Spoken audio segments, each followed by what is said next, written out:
नमस्कार, एक बार फिर से आप सभी का स्वागत है एनसाइक्लो क्रिकेट पर। और बहुत ही डिसअपॉइंटिंग सेमीफाइनल एग्जिट रहा यहाँ पे इंडियन विमेंस टीम का। और एक और अध्याय यहाँ पे लिखा जा सकता था इंडियन विमेंस क्रिकेट में स्पेशली। और ये भी बहुत खास और बहुत बड़ा होने वाला था, जितना बड़ा आजकल हम मानते हैं ना। जब इंडिया ने ऑस्ट्रेलिया को ओडीआई वर्ल्ड कप सेमीफाइनल में हराया था इंग्लैंड में, उससे भी मे बी उससे भी बड़ा ये मोमेंट होने वाला था, क्योंकि यहाँ पे फिर वो जीत का जो खुशबू नज़र आ सकती थी, एक टाइम पे मेरे को तो आ भी रही थी। और बस मैच आया हुआ मैच हाथों से खिसक गया, ये आप मान सकते हो। और ऑस्ट्रेलिया बन गई लगातार 7वीं बार फाइनल में पहुंचने वाली टीम, और 6 वर्ल्ड कप 6 खिताब वो जीत चुके हैं यहाँ पे। और वो एक बार फिर से वो अपने अंदाज में खेलते जा रहे हैं। बस जो भी ओपोनेंट आ रहा है वो उसको कुछ समझ नहीं रहे हैं, अपने ही मोड में चल रहे हैं वो फिलहाल।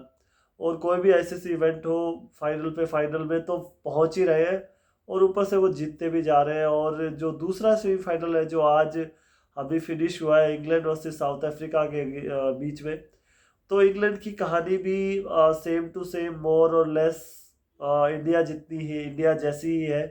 और मैं तो कहूँगा इंडिया से भी बदतर है, क्योंकि इंडिया को तो फिर भी मैच थोड़ा सा दूर था, यहाँ पे तो इंग्लैंड बिल्कुल क्लोज आया हुआ। 7 विकेट उनके हाथ में थे, 4 ओवर में 32 के अराउंड उनको रन चाहिए थे, और इतना बुरा कोलैप्स हुआ है। और 6 रन से वो मुकाबला हार गए यहाँ पे। 165 रन का लक्ष्य मिला था उनका उनको साउथ अफ्रीका से, वो भी कुछ खास नहीं कर पाए। और इंडिया की तरह उनको भी सेमीफाइनल से ही एग्जिट लेना पड़ेगा। और अभी जो फाइनल है वो खेला जाएगा ऑस्ट्रेलिया वर्सेस साउथ अफ्रीका के बीच में, और ये मैच खेला जाएगा केप टाउन में आई थिंक। तो फाइनल में तो ठीक है, अब मेरे को तो ये लग रहा है ऑस्ट्रेलिया ही वन साइडेड ये गेम हो जाएगा, अभी ऐसा मेरे को लग रहा है। बट यहाँ पे जो हम बात करना चाह रहे हैं कि थोड़ा सा इंडिया के मैच पे आने से पहले हम बात इंग्लैंड वर्सेस साउथ अफ्रीका का जो अभी अभी फिनिश हुआ है उस पर मैं कर लेता हूँ। और यहाँ पे 164 रन बनाए साउथ अफ्रीका ने पहले बल्लेबाजी करते हुए। और सबसे ज़्यादा वॉलवॉट ने यहाँ पे 53 रन की पारी खेली, और उनके साथ कैप्टन जो ओपनिंग आई ब्रिट्स, उन्होंने यहाँ पे 68 रन की पारी खेली। और मरिजन कैप ने जो नंबर 3 पे आए, उन्होंने 27 रन का योगदान दिया 13 गेंदों पे। और जो ओपनिंग साझेदारी है वही 96 की हुई। उसके बाद जो दूसरे विकेट की साझेदारी है वो 46 की हुई। तो यहाँ पे ऑलमोस्ट साउथ अफ्रीका ने पूरा, आप ये बोल सकते हो, पहले इनिंग में कब्जा बनाए रखा अपने मैच पे। और इंग्लैंड को बिल्कुल प्रेशर में डाला हुआ था यहाँ तक पहले इनिंग में, और अच्छा फिनिश किया। और लास्ट ओवर में काफ़ी 19 रन से 18 या 19 रन गए हैं यहाँ पे साउथ अफ्रीका के लिए लास्ट ओवर में, क्योंकि मैरिजन कैप और जो नॉट आउट रहे उन्होंने 27 रन बनाए जैसा कि मैंने बताया। उनके अलावा कुछ खास नहीं कर पाए फिर तो बल्लेबाज। 4 विकेट इनके गिरे, 164 रनों का इन्होंने स्कोर खड़ा किया इंग्लैंड के सामने। ओपनिंग जो साझेदारी थी वॉलवर्ट और ब्रिट्स के बीच में वो 96 की हुई। वॉलवर्ट ने 44 गेंदों का सामना करते हुए 53 रन बनाए, 120 के स्ट्राइक रेट से उन्होंने 5 चौके 1 छक्का लगाया। और वही ब्रिट्स की बात की जाए, 123 की स्ट्राइक रेट से 55 बॉलों पे 68 रन बनाए, 2 छक्के और 6 चौकों के साथ। तो ये पारी का लेखा जोखा रहा यहाँ पे इंग्लैंड की साउथ अफ्रीका की तरफ से। इंग्लैंड की तरफ गेंदबाजी देखा जाए तो सोफी एस्कलिस्टन, जो कि हर मैच में ये गेंदबाज ऐसा गेंदबाज है, ये वही नंबर 1 T20 है बॉलर नहीं है। बाकी सब गेंदबाजों को अच्छी खासी मार पड़ रही थी, बट ये गेंदबाज 5.5 की इकोनॉमी से 4 ओवर में मात्र 22 रन देता है, और 3 विकेट ये लेके जाती है ये प्लेयर। उनके अलावा इकोनॉमी किसी की खास नहीं रही। सारा ग्लेन भी महंगी साबित हुई यहाँ पे 11 की रन रेट से। नेट सीवर के भी ऑलमोस्ट 8.5 की इकोनॉमी से रन पड़े हैं। उसके अलावा सार्लेट डीन के भी 8.5 की रन रेट से रन पड़े हैं। और लॉरेन बेल ने जरूर 3 ओवर में 21 रन देके 1 विकेट लिया। और कैथरीन ब्रंट भी कुछ खास नहीं कर पाई यहाँ पे, उनको भी कोई विकेट नहीं मिला। अब चाहिए था इंग्लैंड को 165 रन का लक्ष्य। और यहाँ पे इंग्लैंड की जो शुरुआत है वो ठीक ठाक रहती है। पहले विकेट के लिए 5 ओवर में ही 53 रन जोड़ देते हैं वो। 5 ओवर में 53 रन जोड़ देते हैं वो। इंडिया वाली हालत है, इंडिया जरूर शुरू में पारी जरूर लड़खड़ाई, बट यहाँ पे तो पहले से ही आपको स्टार्ट मिल गया। उसके बाद उसी ओवर में 2 विकेट गिर जाती है। दोनों जो ओपनर्स हैं सोफिया डंकली और नंबर 3 एलिस कैप्सी, जो इनकी मोस्ट इन्फॉर्म बैटर्स थी अभी तक की। एलिस कैप्सी और सोफिया डंकली दोनों एक ही ओवर में आउट हो जाती है। उसके बाद थोड़ा मोमेंटम शिफ्ट होता है, फिर तीसरा विकेट डेरिल वाइट के रूप में भी गिर जाता है इनका 85 पे। बट वहाँ से एक इम्पोर्टेंट साझेदारी आती है कैप्टन हेदर नाइट और नेटली सेवर के बीच में, जो कि सबसे एक्सपीरियंस बैटर है और सबसे ज़्यादा उम्मीदें रहती है जब भी बड़े स्कोर का पीछा करती है इंग्लैंड यहाँ पे। और इन्होंने ऑलमोस्ट ऑलमोस्ट मैच एक तरफा बना दिया था। 16वें ओवर तक इंग्लैंड को 32 रन चाहिए थे, दोनों क्रीज पे थे। बट उसके बाद एक ऐसा कोलैप्स आया जिसकी उम्मीद जो इंडिया का इंग्लैंड के अगेंस्ट फाइनल में आया था उस ओडीआई वर्ल्ड कप में, या फिर इंडिया ने जो कल किया है वैसा ही यहाँ पे मतलब कोलैप्स आया इंग्लैंड का, और 6 रन से ही मुकाबला गंवा दिया। मतलब आप समझ सकते हो। मतलब ये तो बहुत बार देखने को मिलता है ये विमेंस क्रिकेट में, बट इंग्लैंड और ऑस्ट्रेलिया से बहुत कम उम्मीद करते हैं वैसे गेम की। इंडिया तो बहुत बार करता है ऐसी चीज़ें, बट इंग्लैंड ने अपने हाथ में आया हुआ मुकाबला गंवाया भी है। और इसकी बदौलत अब मुझे ऐसा लग रहा है कि ऑस्ट्रेलिया को थोड़ा सा इजी ओपोनेंट मिल जाएगा। हमें भी मैं कुछ भी साउथ अफ्रीका से कुछ छीनना नहीं चाह रहा यहाँ पे कि उन्होंने अच्छा परफॉर्म नहीं किया और उनके रिस्पेक्ट को ध्यान में रखते हुए, बट मुझे ऐसा लगता है कि अभी से मैं अपनी प्रोडिक्शन कर रहा हूँ कि ऑस्ट्रेलिया वन साइडेड गेम कहीं जीत ना जाए, फाइनल कहीं वन साइडेड ना हो जाए, ऐसा मेरा मन। और 4 ओवर में टू बी प्रिसाइज इनको 34 रन चाहिए थे जब हिदर नाइट और नेटली सिवर क्रीज पे थे। वहाँ पे आती है डी क्लर्क, और डी क्लर्क एक ऐसा ओवर डालते हैं यहाँ पे, वो नेटली सिवर को पवेलियन का रास्ता दिखा देती है और इस ओवर में 6 रन जाते हैं मात्र। और अब प्रेशर आ जाता है इंग्लैंड के ऊपर। 3 ओवर 28 रन, और अगला ओवर डालते हैं इनकी सबसे एक्सपीरियंस कैंपेनर इस्माइल के बाद में आयोबोंगा खाखा। आयोबोंगा खाखा, ये भी इंटरेस्टिंग नेम है बड़ा। और यहाँ पे जो जोन्स आती है वो भी उनको भी अपना शिकार बना लेती है। जो एमी जोन्स इनकी काफ़ी अच्छी, जो लोअर मिडिल ऑर्डर में अच्छी खासी बल्लेबाजी ये करती है, तेज गति से रन बनाने की ये काबिलियत रखती है, बट यहाँ पे भी अपना शिकार बना लेती है इनको। और इस ओवर में ये भी आउट हो जाती है। और फिर सोफी एस्कलेटन आती है, उनको भी आयोबोंगा खाका इसी ओवर में आउट कर देती है। तो बेसिकली इस ओवर में और अगली ओवर में कैथरीन ब्रंट अगली ही बॉल पे कैथरीन ब्रंट भी आउट हो जाती है बिना खाता खोले। तो इस ओवर में 3 रन आते हैं और 3 विकेट इंग्लैंड लूज कर देता है। मतलब आप समझ सकते हो 130 1 for 3 था 16 ओवर पे, और अगले 2 ओवर में जिसमें 9 रन आते हैं और 4 विकेट यहाँ पे इंग्लैंड लूज कर देता है। तो प्रेशर बिल्कुल यहाँ पे वापस से इंग्लैंड पे शिफ्ट हो जाता है। 12 बॉले 25 रन, अब विकेट हाथ में बचते नहीं, बट फिर भी यहाँ पे थोड़ा एफर्ट डालते हैं क्योंकि हेदर नाइट क्रीज पे थी। तो इस ओवर में एक छक्का भी लगता है और 12 रन आते हैं कुल मिला के। तो उम्मीदें अभी भी बनी हुई है, 13 रन चाहिए होते हैं, बट लास्ट में फिनिश नहीं कर पाती है वहाँ पे इंग्लैंड की टीम। और इस्माइल जो मैं बोल रहा हूँ सबसे एक्सपीरियंस कैंपेनर है यहाँ पे साउथ अफ्रीका की, वो जो लास्ट ओवर डालती है वहाँ पे हेदर नाइट तीसरी बॉल पे आउट हो जाती है और वहीं पे इंग्लैंड की उम्मीदें भी खत्म हो जाती है। 8 विकेट के नुकसान पे 158 कर पाता है इंग्लैंड, और 6 रन से मुकाबला हार गया आज।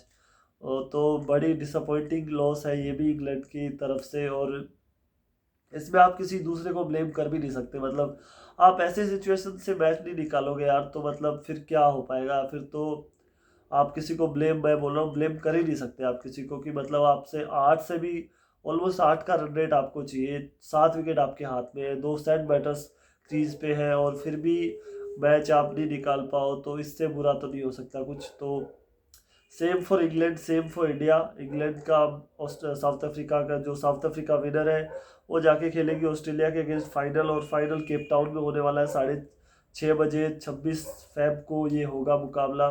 मतलब आप समझ सकते हो परसों ये मैच होने जा रहा है, और 6:30 बजे शाम को सेम टाइम पे इंडियन टाइम के अनुसार 6:30 बजे।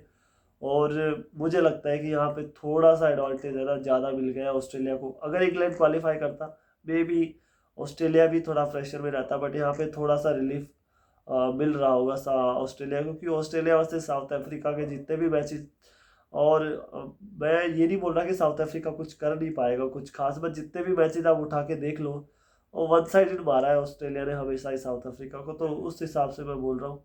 बट मे भी हम होप तो ये करते हैं कि साउथ अफ्रीका उस मैच को जीते और कुछ नया विनर हमें मिले आईसीसी टूर्नामेंट पे, जो कि ऑस्ट्रेलिया काफ़ी टाइम से डोमिनेट करते आ रहा है इस पे। तो उस लिहाज से हम भी चाहते हैं कि साउथ अफ्रीका अच्छा परफॉर्म करे और मैच जीते। अब आ जाते हैं हम कल के मैच में, जो कि ऑस्ट्रेलिया ऑस्ट्रेलिया कर रहे हैं ना फाइनल में।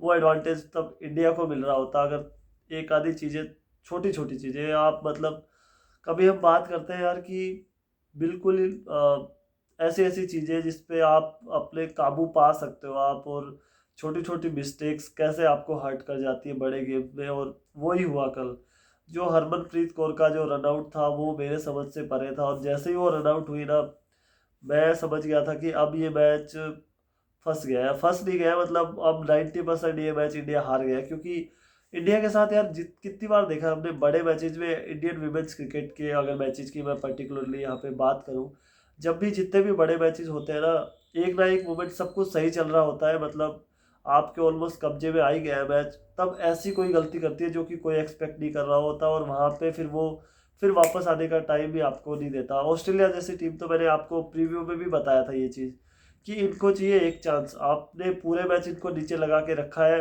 और एक चांस कहीं ना कहीं दे दिया ना इनको आपने, तो वो फिर वापस नहीं आने देंगे आपको। और वही हुआ वहाँ पे। शोल्डर पूरी तरह गिरे हुए थे ऑस्ट्रेलिया के। ऑलमोस्ट इंडिया को यहाँ पे 6 ओवर में 48 रन चाहिए थे, उसके बाद उस ओवर में 2 चौके लग चुके थे, ये डबल पूरा होने वाला था। मतलब आप ये लगा लो 5 ओवर में 36-37 रन चाहिए होते हैं इंडिया को, और 6 विकेट हाथ में थी, और अच्छी खासी बैटिंग लाइनअप थी, जो कि बाद में दिखाए भी रन बना के बाकी बैटर्स ने। दीप्ति शर्मा, स्नेहा राणा, सब कुछ, शिखा पांडे, अच्छे बैटर्स इसके बाद आने वाले थे।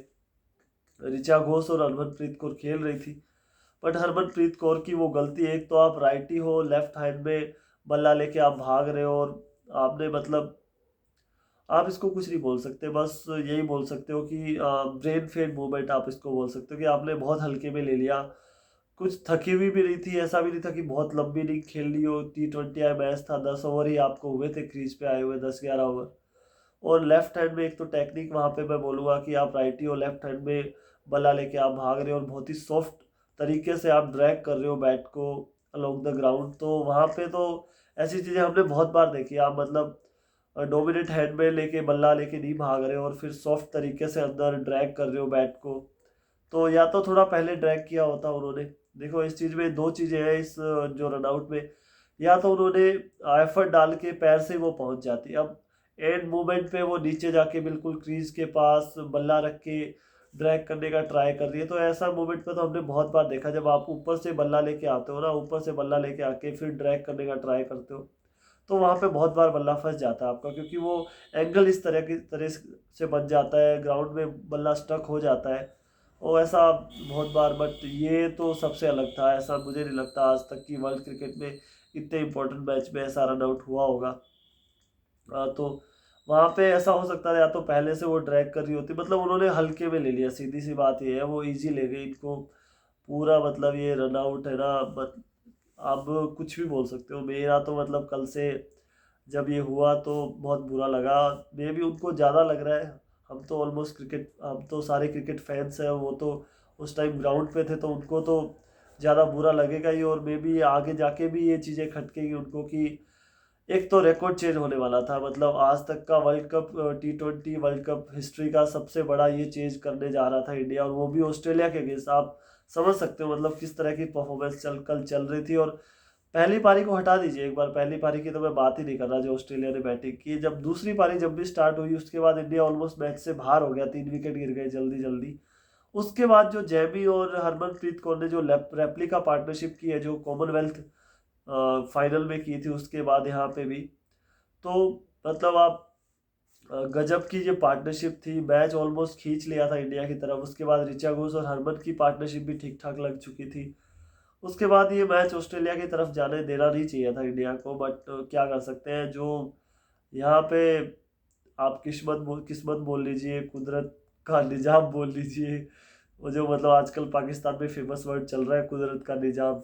तो वो यहाँ पे इंडिया के साथ हो गया है आज कल, मतलब जो भी आप बोल सकते हो इसको।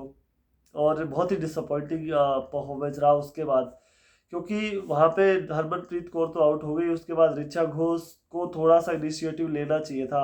उनको पता था डार्सी ब्राउन अच्छे फॉर्म में और उनकी मेन गेंदबाज है। एक ही ओवर लास्ट बॉल बचा हुआ था, पूरा ओवर उन्होंने डॉट निकाल दिया, और रन रेट ऐसा भी नहीं था कि 10 से ऊपर चली गई, 10 से कम की रन रेट थी। और स्पिनर्स के 2 से 3 ओवर आने वाले थे उसके बाद आप इतना बड़ा रिस्क ले रहे हो। 3 ओवर आए हैं उसके बाद स्पिनर्स के, और ऋचा घोष तो स्पिनर्स पे अच्छा खासा अटैक कर सकती थी, उनके अगेंस्ट अगर वो रिस्क लेती तो ज़्यादा रिवॉर्ड मिलने का चांस हो सकता था वहाँ पे। बट उन्होंने भी वहाँ पे मतलब ब्रेन फेड मूवमेंट आप बोल सकते हो, पूरी इससे अच्छा वर्ड नहीं हो सकता यहाँ पे। जब भी प्रेशर में आता है इंडिया ये सब भूल जाते हैं, ये दिमाग से काम लेते नहीं है कभी, ये मैंने बहुत सारे मैचेस में देख चुका हूँ, खास करके इंडियन विमेंस टीम के साथ। हम बोल सकते हैं कि यार लड़ाई लड़ी, अच्छी लड़ाई लड़ी, लेकिन ये कितने सालों तक बोलेंगे हम, मतलब पिछले 4-5 सालों से यही बातें बोलते आ रहे हैं।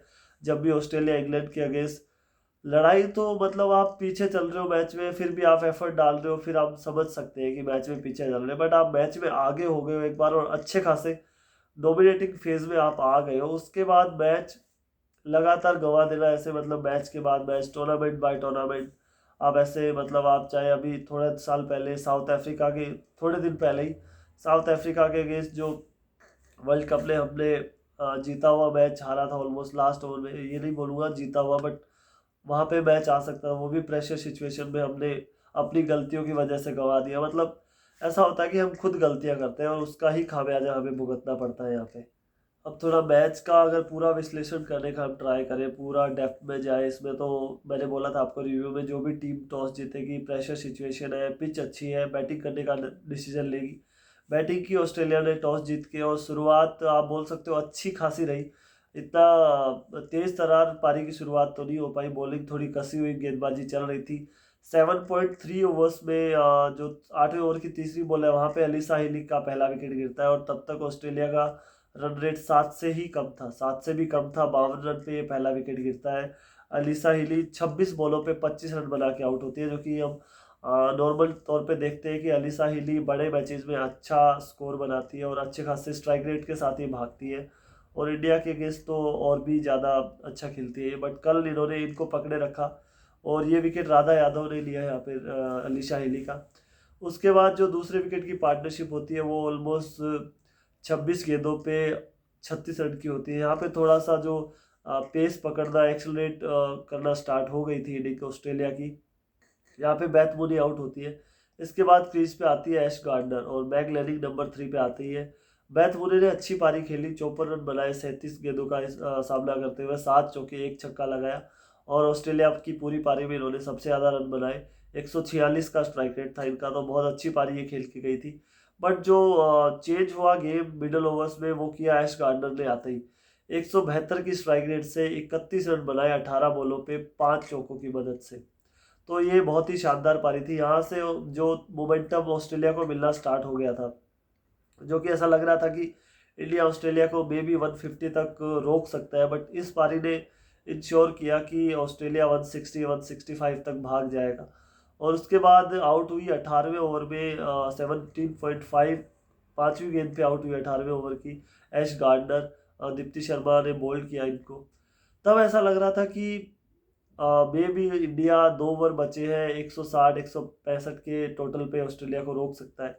बट वहाँ पे मैग लैनिंग ने आ, थोड़ी सी क्या मतलब बहुत ही बेहतरीन कैप्टन वाली इनिंग खेली, कैप्टनसी वाली इनिंग खेली उन्होंने, जो कि टोटल 164 165 166 में सिमट सकता था। वहाँ पे 7-8 रन एक्स्ट्रा दे गई ऑस्ट्रेलिया को मैग लैनिंग, जो लास्ट ओवर में इन्होंने बल्लेबाजी की, जिस तरह से 34 बॉलों पे 49 रन इन्होंने बनाए 144 की स्ट्राइक रेट से, 4 चौके 2 छक्के इन्होंने लगाए। तो जो लास्ट में डेथ ओवर्स का जो चल रहा था इंडिया का पंगा, मैं आपको बोलता आ रहा था हर मैच में कि ऑस्ट्रेलिया इंग्लैंड के अगेंस्ट आप खेलोगे तो इस फेज में आप फंसोगे, तो ये चीज़ थोड़ा सा रेक्टिफाई करने की ज़रूरत थी, जो कि नहीं हो पाई हमसे। फिर से लास्ट ओवर्स में हमने लास्ट 2 ओवर में 28 रन लीक किए इस मैच में भी, और जो कि एक तरह से आप बोल सकते हो पूरे मैच को नज़र में रखो तो ये भी टर्निंग पॉइंट था। क्या यहाँ पे 7 8 10 रन हम बचा सकते थे, मे भी टोटल और छोटा हो जाता। बट ठीक है, ऑस्ट्रेलिया ने यहाँ पे 172 बना दी। और आप मेरे को ये पूछो कि ऑस्ट्रेलिया ने सेमीफाइनल मैच है इंडिया के अगेंस्ट, पहले बैटिंग करते हुए 172 रन बना दिए हैं, अब इंडिया को चाहिए 173। तो पर्सनली मैं लेट्स बी ऑनेस्ट, मैं यहाँ पे सोच रहा था कि इंडिया के पास 1 से 2% चांस है इस मैच में, क्योंकि इतना बड़ा स्कोर है और प्रेशर में आएगी बैटिंग लाइनअप आके। हमारी बैटिंग लाइनअप हालांकि गहराई जरूर थी, डेप्थ थी बैटिंग पे, बट जिस हिसाब की ऑस्ट्रेलिया की बॉलिंग है, थोड़ा सा प्रेशर आते ही हम कोलैप्स कर जाएंगे। और मैंने चांस दिया 2 से 4% इंडिया को, इससे ज़्यादा नहीं। और वो भी बेटर स्टार्ट मिले तब, क्योंकि मुझे पता था एक कोलैप्स, 1-2 विकेट गिरेगा, इंडिया का वही मैच खत्म हो जाएगा।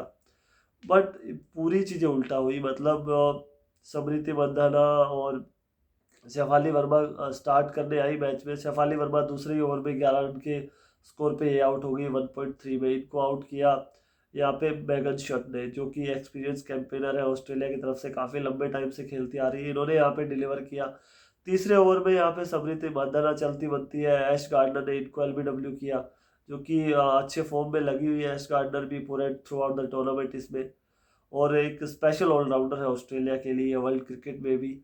उसके बाद विकेट्स का सिलसिला थमना स्टार्ट नहीं हुआ, जो कि चेंज हुआ यहाँ पे प्लेइंग 11 में। यस्तिका भाटिया आई यहाँ पे, और काफ़ी सारे चेंजेस हुए। इंडिया की बात की जाए ऑस्ट्रेलिया की तरफ से तो डार्सी ब्राउन ही दिखी। मैंने जैसा बोला था कि इंडिया की तरफ से, इंडिया के अगेंस्ट खेलता है तो ऑस्ट्रेलिया डार्सी ब्राउन को ही प्रेफर करेगा, क्योंकि उनकी परफॉर्मेंस इंडिया के अगेंस्ट बेटर रहती है हमेशा ही। तो उन्होंने डार्सी ब्राउन को पिक किया। राधा यादव इस मैच में वापस आ गई। थोड़ा सा निकल था, उनको फिट नहीं थी, लेकिन इस मैच में वापसी हुई इनकी।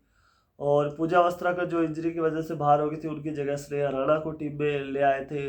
और जो राजेश्वरी गायकवाड़ थी, उनकी जगह टीम में वापस आ गई। एक बॉलर खिलाने के बजाय यहाँ से इंडिया ने सोचा कि एक एक्स्ट्रा बैटर्स के साथ जाया जाए, जो कि मे भी एक अच्छा खासा डिसीजन था। और एट द एंड सही भी प्रूव भी हो सकता था, क्योंकि इंडिया को ऐसा लग रहा था, स्ट्रेटेजी तो बहुत सही थी। उनको पता था कि हम ऑस्ट्रेलिया को बैटिंग में तो शायद से नहीं रोक पाए, 160-170 वो बनाया ही बनाएगा।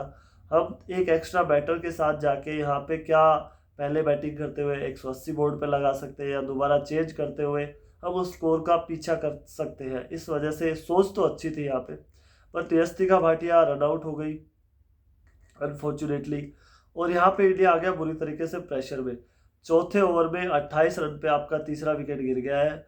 और दूसरे छोर से जो कि जैबी अच्छे शॉट्स लगा रही थी। मतलब ऑस्ट्रेलिया जब जब सामने आता है ना, जैबी बिल्कुल ही अलग गेम हो जाता है जैबी रॉड्रिक्स का। जिस लेवल की ये प्लेयर है, कल तो एक गेम मैंने बोला था एक गेम आना चाहिए, वो एक गेम आ गया था। मतलब बाकी दूसरे छोर से विकेट गिरती जा रही है, बट जैबी अपने रन बनाते जा रही है वहाँ पे। और अब आ जाती है कैप्टन हरमनप्रीत कौर, और बड़े मैच की प्लेयर। और जब इनके सामने ऑस्ट्रेलिया, ये भी ऑस्ट्रेलिया को बहुत पसंद करती है। और ये जो साझेदारी है ना हरमनप्रीत कौर और जेमी रॉड्रिक्स की, जो कॉमनवेल्थ गेम के फाइनल्स में भी हमने देखी थी, वही यहाँ पे रेप्लिका हो गई थी ऑलमोस्ट। और दोनों अपने शॉट्स खेलते चले गए। और जिस खूबसूरती से खेल रहे थे ना शॉट्स अपने, ऐसे लग रहा था कोई हाई रिस्क की शॉट्स नहीं थे, बिल्कुल नॉर्मल क्रिकेटिंग शॉट्स थे, उनसे रन आ रहे थे। और कभी भी उन्होंने इंश्योर किया कि आस्किंग रेट है ना, वो रिक्वायर्ड रन रेट है, वो कभी 10 या 9 के आसपास भी ना जाए। और मतलब जब तक ये खेलती गई पूरा स्मूथ चल रहा था। यहाँ पे 10 ओवर में इंडिया ने 93 कर लिए थे, और लास्ट 10 ओवर में 80 रन का ही टारगेट बचा था इंडिया के पास। और 7 विकेट हाथ में भी थी, और 2 सेट बैटर्स क्रीज पे थी, आप ये भी मान सकते हो। तो यहाँ पे मुकाबला 60-40 हो जाता है इंडिया के हक में। बट जो हमेशा का डर रहता है कि एक विकेट गिरेगा, मैच पलटेगा। यहाँ पे 11वें ही ओवर में रॉड्रिक्स आउट हो जाती है। डार्सी ब्राउन नए स्पेल में आती है, और कैप्टन यहाँ पे अच्छी कैप्टनसी, ये मैं बोलूँगा यहाँ पे जो मैच पलटा है, ये कैप्टनसी को भी आप थोड़ा सा ध्यान में रख सकते हो यहाँ पे। कि एक अच्छा मूव किया यहाँ पे मैग लैनिंग ने, कि देखा कि ये मैच हमारे हाथों से दूर भाग रहा है, दूर जाता जा रहा है। तो उन्होंने अपनी मेन बॉलर को, डार्सी ब्राउन को, जो कि अच्छे खासे पेस के साथ डालती है, वापस लेके आई। और जेमी रॉड्रिक्स जो सेट थी, उनका विकेट उन्होंने लिया। और जेमी ने ऑलमोस्ट, ये तो नहीं बोलूँगा फिनिशिंग लाइन तक नहीं लेके गई, बट उन्होंने ये कर दिया था कि इंडिया को अहेड कर दिया था मैच में। और एक सेट बैटर दूसरी तरफ थी हरमनप्रीत कौर। और जेबी ने बनाए 24 गेंदों पे 43 रन 6 चौकों की मदद से 180 की स्ट्राइक रेट से। मतलब आप देख रहे हो दूसरे छोर से विकेट गिर रहे हैं, 180 की स्ट्राइक रेट से ये प्लेयर रन बना के गई है। और बहुत ही स्पेशल इनिंग थी इनकी, जिस हिसाब से पूरे कंट्रोल में नजर आ रही थी ये थ्रू आउट हर इनिंग्स। उसके बाद आ जाती है ऋचा घोष। थोड़ी स्ट्रगल कर रही होती है, 1-2 ओवर्स में रन नहीं आते इंडिया के। बट उसके बाद एक ओवर में 13 रन आ जाते हैं। दूसरे छोर पे हरमनप्रीत कौर डटी हुई है, ऐसा लग ही नहीं रहा कि आज वो आउट हो सकती है। बस आउट हो सकती थी तो उसी तरीके से, और कोई तो ना ही तो ऑस्ट्रेलिया को उनके पास कोई ऐसा मेथड नजर आ रहा था कि वो आज हरमनप्रीत कौर को आउट कर पाएगी। 6 ओवर में 48 रन चाहिए थे। वहाँ पे जॉर्जिया वेरहाम आती है, एक गैम्बल खेलती है कि देखते हैं लेग स्पिनर्स मैगलेनी की क्या पता इसके अगेंस्ट इंडिया रन के चक्कर में जाए और विकेट यहाँ पे हमें मिल जाए। बट वहाँ पे अच्छे स्मार्ट क्रिकेटिंग शॉट से 2 चौके यहाँ पे पहली 2 बॉलों पे ले लेती है हरमनप्रीत कौर। और तब ऑस्ट्रेलियन शोल्डर बिल्कुल ही डाउन हो जाते हैं। तब उनको लग जाता है कि अब तो ये 8 से भी नीचे की रन रेट का ये बैटर आ गया है। अब मैच इंडिया ऑलमोस्ट जीत गया है, 2 सेट बैटर क्रीज पे है। और हरमनप्रीत कौर जो इंडिया की कैप्टन है, और ऋचा घोष इस टूर्नामेंट में इंडिया की सबसे बेस्ट प्लेयर। तो फिर ऑस्ट्रेलिया और हमें भी ये लग रहा था कि अब तो मैच कब्जे में आ ही गया यहाँ से इंडिया, यहाँ से तो मैच नहीं लूज कर सकते हम। बट फिर ऐसा हो जाता है जो मतलब बिल्कुल ही अनएक्सपेक्टेड सा। स्वीप शॉट खेलती है स्क्वायर लेग पे, ऐश गार्डनर थ्रो पिक करती है बॉल अच्छी डाइविंग के साथ और थ्रो करती है। और हिली भी यहाँ पे एक्टिव थी, उनको दिखा कि हरमनप्रीत को स्लोली जॉग करती हुई आ रही है क्रीज की तरफ, और वहाँ पे उन्होंने वो रन आउट कर दिया। और जैसे ही अपील हुई हरमनप्रीत कौर भी समझ गई थी कि अब काम हो गया। और मुझे तब लगा कि अब मैच चला गया इंडिया के हाथ से, टू बी ऑनेस्ट। कि उसके बाद बहुत ही कम उम्मीदें बची हुई थी, जिस हिसाब से आउट हुई उससे तो ज़्यादा दुख हो रहा था कि ये मतलब क्या, एक बड़े शॉट्स के चक्कर में या फिर कुछ और ट्राई के चक्कर में आप विकेट गंवाते फिर भी समझ आता है। मतलब ये तो फ्री की गिफ्ट दे दी हमने ऑस्ट्रेलिया को। बट फिर भी दीप्ति शर्मा आती है और इम्प्रूव्ड गेम है उनका लास्ट ओवर्स में। ऋचा घोष जो हमारी सबसे बेस्ट बैटर है इस टूर्नामेंट की, अभी तक ऑलमोस्ट सारे मैचेस फिनिश करके दिए हमने, तो उम्मीद बनी हुई थी। और हाँ, मुझे ऐसा लग रहा था, मैं जब लाइव देख रहा था तो मैंने बोला भी था ये चीज़ कि इस जो गेंदबाज है इसकी एक ओवर बचाइए, निकाल लीजिए आप, चाहे इसमें कुछ भी रन मत बनाइए। और 10 से कम का आस्किंग रेट था आपके पास। इसके बाद स्पिनर्स आएंगे, आप उन पे अटैक कर सकते हो। ऋचा घोष 1-2 बड़े शॉट लग गए ना, मैच खत्म है, ये मैच इंडिया के पास आ जाए, क्योंकि रन बहुत कम चाहिए थे। बट वहाँ पे वो फिर से ब्रेन फेड मोमेंट, आप मतलब लास्ट बॉल है, शॉर्ट पिच गेंद पे आप लॉन्ग ऑन के ऊपर से ट्राई कर रहे हो, वो तो ऊपर ही उठेगी फिर बॉल। मतलब नथिंग शॉट था वो। कहने में जरूर उन्होंने उस शॉट से रन बनाए हैं, बट वो शॉट को आप नहीं, कुछ भी साबित नहीं कर सकते थे उससे, और कुछ खास शॉट था नहीं वो। और उसके बाद इंडिया का हो जाता है 135 for 6, 16 ओवर खत्म हो जाते हैं, उम्मीदें बिल्कुल ही टूट जाती है। मुझे ऐसा लगता है कि अब तो 5-10% फिर से वही जो इनिंग स्टार्ट हुई ना, वही वाले चांसेस फिर से आ गए हैं, फिर से ऐसा लगता है। बट यहाँ पे जब दीप्ति शर्मा ने एक शॉट खेला एश गार्डनर के ओवर में, 17वें ओवर में एक अच्छा शॉट खेला, वहाँ से आस्किंग रेट 10 के अराउंड ही रखी। मैं सोच रहा था 11-12 ना भाग जाए, वो 3 ओवर में फिर चाहिए थे हमें 31 रन। और फिर अगले ओवर में इंडिया ने ठीक ठाक रन बटोर लिए, मेगन शॉट का ओवर था। और जो मेन बॉलर्स थे डार्सी ब्राउन के ओवर खत्म हो चुके थे, तालिया मैगराथ महंगी साबित हो रही थी। और जो मैगन शॉट है, ये जो इम्पोर्टेंट ओवर था, ये इंडिया को अच्छा खेलना था। और डाकी अच्छा खेला, यहाँ पे एक चौका भी मिल गया हमें, वाइट के भी रन मिल गए, और 11 रन हमने बटोर लिए। और अब आ गया 2 ओवर में 20 रन का स्कोर। यहाँ पे ऐसा लगा कि अब मैच में जान वापस आ गई है, और दोनों बैटर्स ने कुछ कुछ बॉलें भी खेल ली है। अब चाहिए हमें 2 ओवर्स में 2 बाउंड्रीज, उसके अलावा ज़्यादा कुछ एक्स्ट्रा करने की जरूरत है नहीं। बट फिर से जैसे ही इंडिया बड़े मैचेज में जैसे ही लगता है हमारे पास मैच आ रहा है, उसी टाइम पे मैच हमसे दूर भी चला जाता है। वो बाय वाइड दे भी सकती थी अंपायर, या फिर श्रेया राणा कनेक्ट कर भी सकती थी। मतलब इतने इफ्स एंड बट्स है ना कल वाले मैच में, मतलब आप 7-8 गलत चीजें हुई इंडिया की तरफ से, छोटी छोटी है, उसमें से 1 या 2 भी सही हो जाती ना, इंडिया इस टाइम फाइनल में होता। तो वो जेस जोनासन अच्छा ओवर भी डालती है, और स्नेहा राणा वहाँ पे ना तो स्ट्राइक रोटेट कर पाती है, ना ही बाउंड्री बटोर पाती है वो।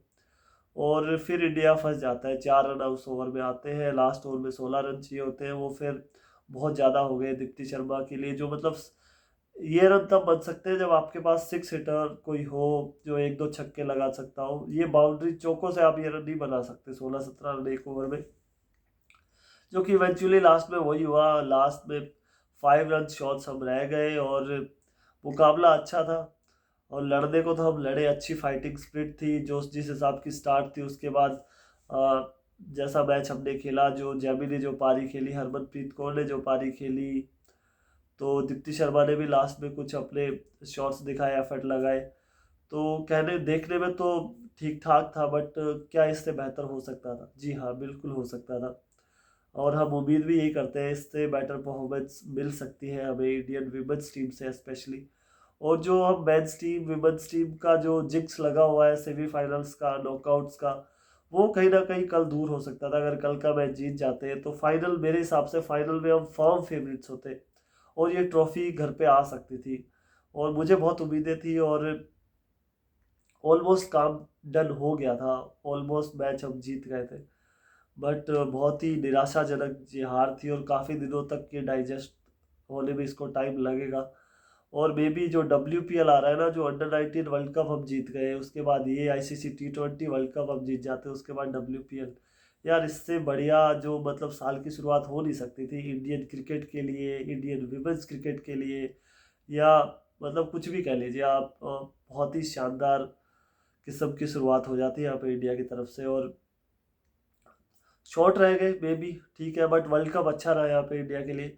3 मैचेस हमने पाकिस्तान को अच्छा हराया, वेस्ट इंडीज़ को अच्छा हराया हमने, इंग्लैंड के अगेंस्ट अच्छी फाइट पुट की, और ऑस्ट्रेलिया के अगेंस्ट तो मैं हमेशा बोलता हूँ ऑस्ट्रेलिया को कोई विमेंस क्रिकेट में मुकाबला कर सकता है ना तो वो इंडिया टीम है यार। अब इंडियन ऑस्ट्रेलिया इंग्लैंड इंडिया ऐसे रैंकिंग अब नहीं बनेगी मेरे हिसाब से। अब इंडिया को ना थोड़ा सा अपने आप को प्रैक्टिकली बेटर करना पड़ेगा और ऑस्ट्रेलिया इंग्लैंड को रेगुलरली हराना स्टार्ट करना पड़ेगा, ना कि कम्पीट करना, हराना स्टार्ट करना पड़ेगा। और मे बी वो दिन दूर नहीं है जब जिस तरह से ऑस्ट्रेलिया राज कर रहा है विमेंस क्रिकेट पे, और इंडिया मेंस क्रिकेट पे ऑस्ट्रेलिया पे राज कर रहा है इस टाइम पे, तो वो दिन दूर नहीं है जब विमेंस क्रिकेट में भी हम ऑस्ट्रेलिया से ऊपर होंगे और कंटिन्यूसली उनको डोमिनेट करेंगे।